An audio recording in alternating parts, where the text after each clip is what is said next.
is December 23rd, 2019, 6:55 a.m.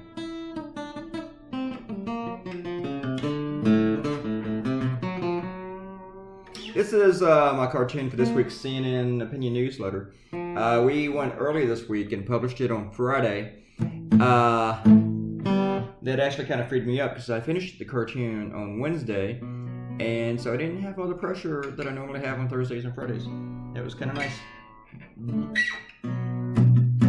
But if that pressure goes away, though, I know I'd really, really miss it.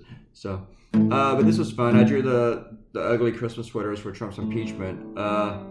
Another cartoonist did Trump in an ugly impeachment sweater too, and his unfortunately came out on Thursday.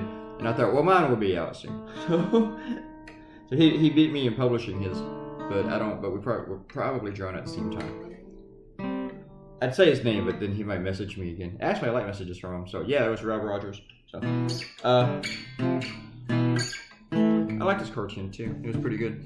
I liked his ugly sweater. It's really hard to draw an ugly sweater sometimes. It really is.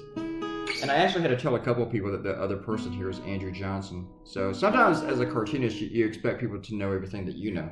And that's not always the case. Let's do some shout outs since we're almost 2 minutes into this. Robert Cortino says, I should take advice from Thomas Paine. Discussing something with someone who has given up reason is like applying medicine to a corpse. That is true. We're going to take some of your advice today. Some of Thomas Paine's advice today. And Robert Cortino also said, this is why I don't follow the primaries before January. Talking about the last cartoon about the wine caves and Democrats, and I drew them. They look like stonecutters from The Simpsons. Someone commented on that on Facebook, and honestly, that is exactly where I was going with that cartoon. I even Googled images of the stonecutters. If you've never seen the episode, well, then you're missing out. TJ, I told TJ in the last video that, left a comment here, that we're not going to keep going over the same subject 4 or 5 videos in a row. I mean, I can give you the last word, so I'm giving you the last word here. It's just tiresome, dude. Give it up. Seriously, it's starting to piss me off. Not what you're saying, but the fact that you just won't fucking give it up. But you did go into another one where you said, take the comic here about the wine caves. You don't know about wine caves, so you portray everyone as a costume occultist member, secret holders of some esoteric ritual. The funny and ironic part is that you label people conspiracy theorists, but look at how you portray wine enthusiasts.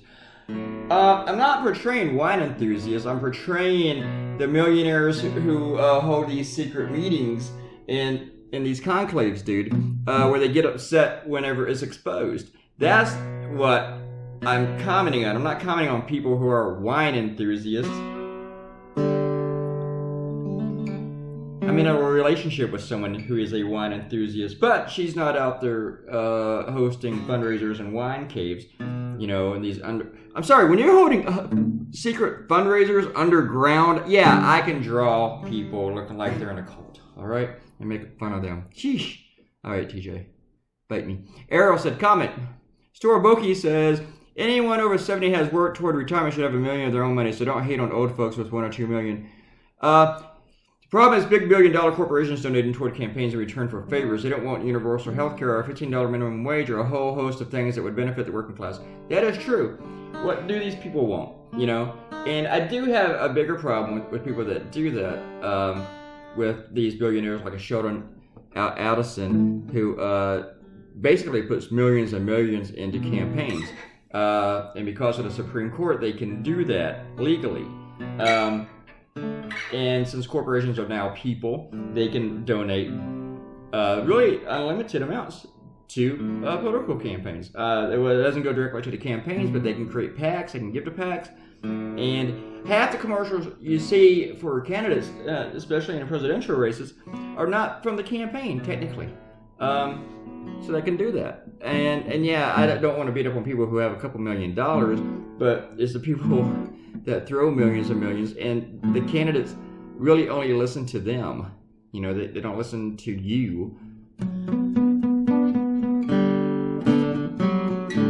I mean, look at Trump supporters. They're all like, he's our guy, but who got the tax cut? Right? Okay, click the red button, become a subscriber, and then what, Donald Trump got that tax cut. And I'll give you a comment if you leave a comment. Bye.